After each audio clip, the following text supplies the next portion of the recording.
Merci d'être avec nous sur Al24 News au sommaire de l'actualité de ce mardi 15 novembre. 34e anniversaire de la proclamation depuis la capitale algérienne de l'État de Palestine. Pour le président palestinien Mahmoud Abbas, la paix et la stabilité commencent par la reconnaissance des droits du peuple palestinien. Ouverture du sommet du G20 à Bali sur fond de conflit russo-ukrainien. Le président indonésien appelle à mettre fin à la guerre, mettant en garde contre le risque d'une nouvelle guerre froide.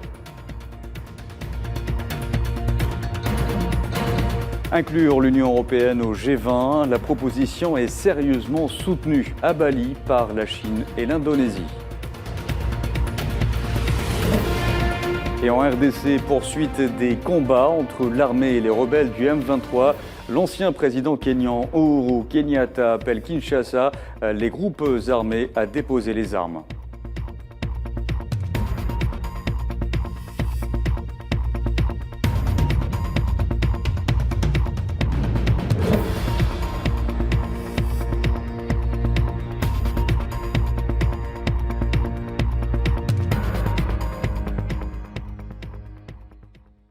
Bonjour à tous, nous entamons cette édition par cette date historique. Le peuple palestinien célèbre ce mardi le 34e anniversaire de la proclamation depuis la capitale algérienne de la création de l'État de Palestine, au moment où la cause palestinienne a enregistré la signature en octobre de la déclaration d'Alger, ayant rassemblé les factions palestiniennes pour mettre fin à la division interne et faire face aux crimes sionistes. Le 15 novembre 1988, au Palais des Nations à Alger, le défunt dirigeant Yasser Arafat avait proclamé dans son célèbre discours devant le Conseil national de l'OLP la création d'un État palestinien dont la capitale serait Al-Quds Sharif.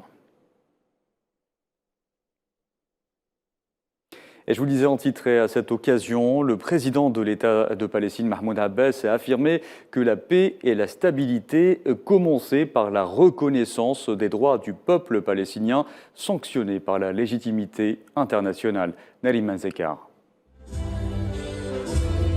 Le peuple palestinien commémore aujourd'hui le 34e anniversaire de la proclamation de l'État de Palestine, un document connu sous le nom de la Déclaration de l'indépendance, lu par l'ancien président de l'État palestinien Yasser Arafat au Palais des Nations à Alger.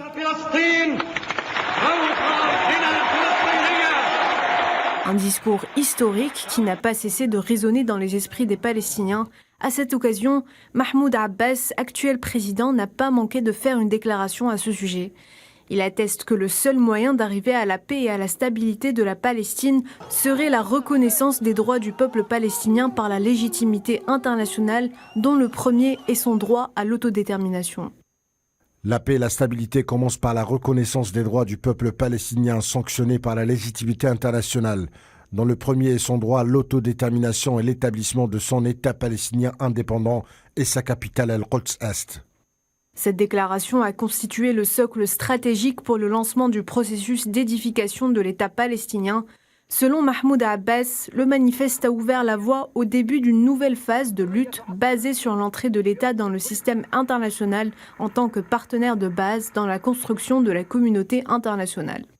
Grâce à ces sacrifices consentis pour protéger nos droits légitimes et préserver la décision nationale indépendante, nous avons obtenu la reconnaissance de plus de 140 pays et l'État de Palestine a rejoint des dizaines d'organisations et d'institutions internationales. Le président a conclu son allocution en soulignant que la Palestine n'acceptera pas la poursuite éternelle de l'occupation sioniste. Le pays adoptera des positions sérieuses et fermes pour protéger les droits du peuple palestinien. Et nous évoquons cette date clé avec Amjad Shihab, professeur en sciences politiques à Al-Quds occupé. Bonjour. Bonjour, cher.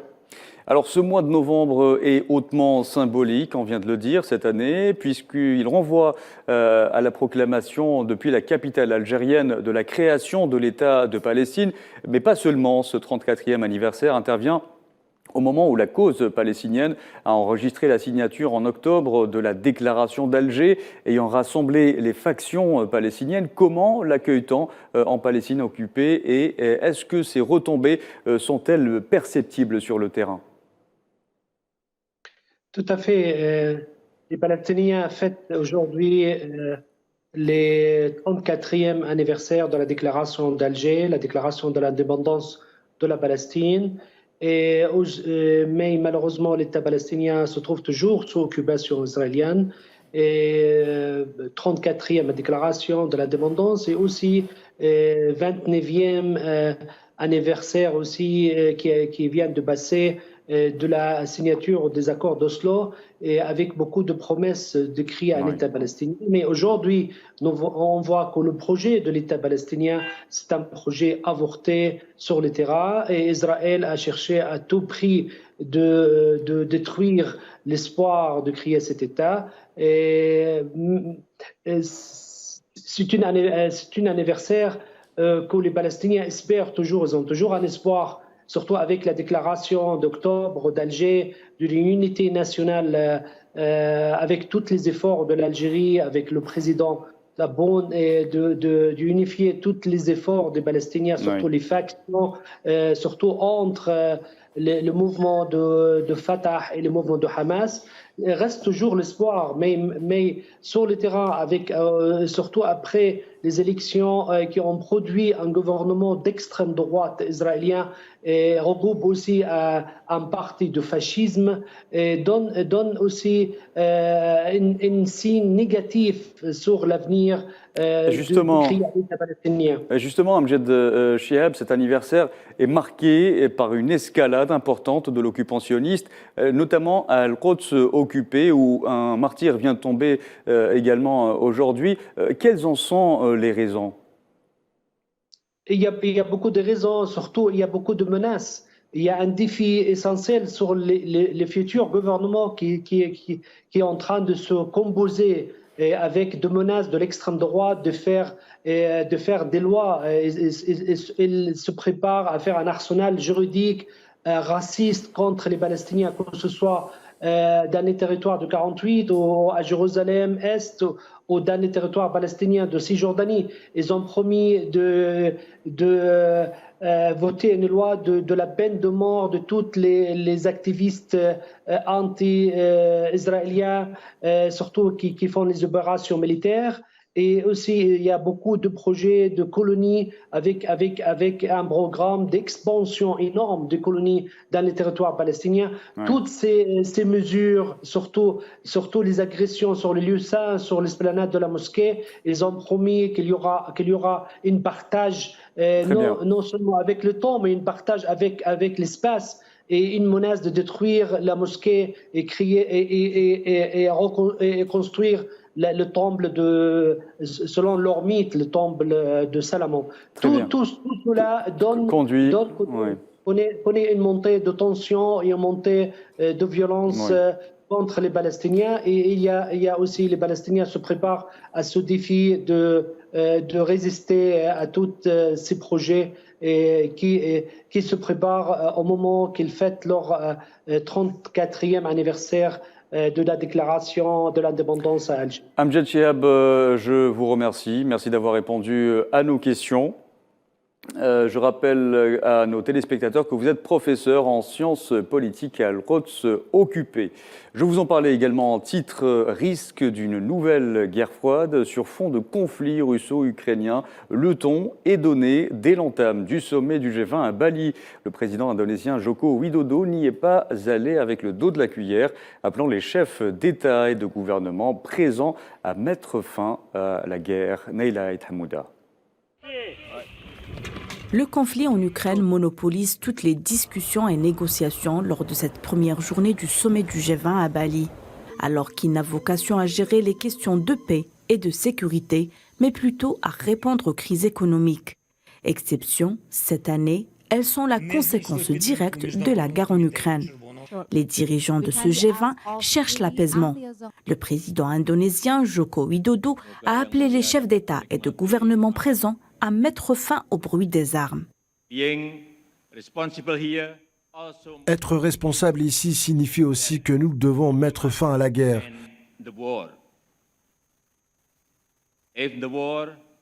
Si la guerre ne prend pas fin, il sera difficile pour le monde d'aller de l'avant. L'hôte du G20, le président indonésien, a mis en garde les dirigeants de ce sommet d'une éventuelle nouvelle guerre froide. Nous ne devons pas diviser le monde en plusieurs camps. Nous ne devons pas laisser le monde basculer dans une nouvelle guerre froide. La plupart des membres du G20 condamnent fermement le conflit en Ukraine, mais la Russie peut compter sur des soutiens au sein de ce sommet. La Chine, par exemple, qui n'a pas condamné l'opération militaire spéciale, ou encore l'Inde qui intensifie sa relation commerciale avec Moscou malgré les sanctions occidentales. Et les présidents américains et chinois sont les véritables stars du G20 en Indonésie. Trouver des terrains de convergence sans éviter les sujets qui fâchent. Joe Biden et Xi Jinping ont tenté d'apaiser les tensions entre les deux puissances rivales au cours d'un entretien de 3 heures à Bali. Comme vous le savez, je m'engage à maintenir les lignes de communication ouvertes entre vous et moi personnellement, mais aussi entre nos gouvernements, parce que nos deux pays ont tellement de choses que nous avons l'occasion de traiter. Nous, en tant que dirigeants de la Chine et des États-Unis, devrions jouer un rôle dans l'orientation et la mise en place des lignes directives afin de trouver la bonne direction pour le développement des relations entre nos deux pays. Et s'agissant des relations sino-françaises, Xi Jinping a appelé à renforcer la communication et la coopération avec la France lors d'un entretien bilatéral avec son homologue français Emmanuel Macron.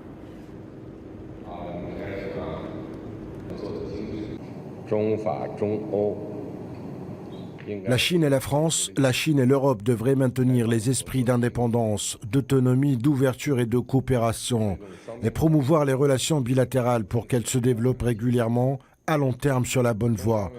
La Chine souhaite coopérer avec la France pour renforcer la communication et la coopération afin de relever ensemble les défis mondiaux de la sécurité climatique, de la sécurité énergétique, du changement climatique et de résoudre l'énigme du développement durable. Et pour sa part, le président français Emmanuel Macron a appelé son homologue chinois Xi Jinping à unir leurs forces contre le conflit en Ukraine lors d'un entretien bilatéral en marge du sommet du G20. Notre entretien me permet de vous faire part cette fois-ci de vive voix de ma volonté de donner une nouvelle impulsion à la reprise de nos coopérations et en effet d'unir nos forces pour répondre tout à la fois aux grands enjeux internationaux. Vous avez évoqué celui du climat, pour n'en citer qu'un, et sans doute le plus prégnant, mais aussi les crises internationales comme la guerre lancée par la Russie en Ukraine, pour lesquelles le G20 constitue un format approprié. Et je partage votre souhait de tout faire pour que la présidence indonésienne puisse faire de ce G20 un succès, c'est-à-dire réduire les tensions, les écarts qu'il y a dans l'environnement international et nous permettre de bâtir ce qui est, je crois, de l'intérêt et de la Chine et de la France, c'est-à-dire une véritable stabilité. Autre annonce faite à Bali, elle émane encore une fois du président chinois Xi Jinping qui a indiqué qu'il soutenait une éventuelle adhésion de l'Union africaine au G20. L'Indonésie a été la première à proposer cette initiative en tant que pays hôte du G20 cette année pour s'assurer que les préoccupations du continent soient représentées.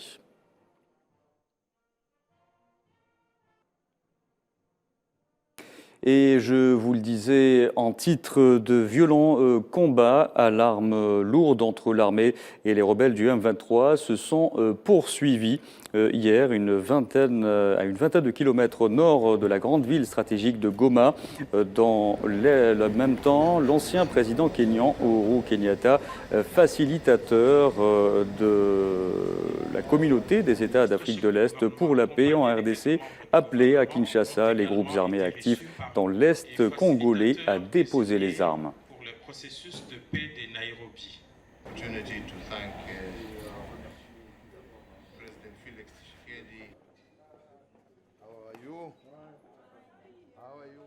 Et c'était la dernière information de ce journal. Merci à vous de l'avoir suivi. Vous pouvez revoir ce programme sur le site d'Al24 News ou à travers nos différentes plateformes en scannant le QR code qui s'affiche en bas de votre écran. Excellent après-midi à tous.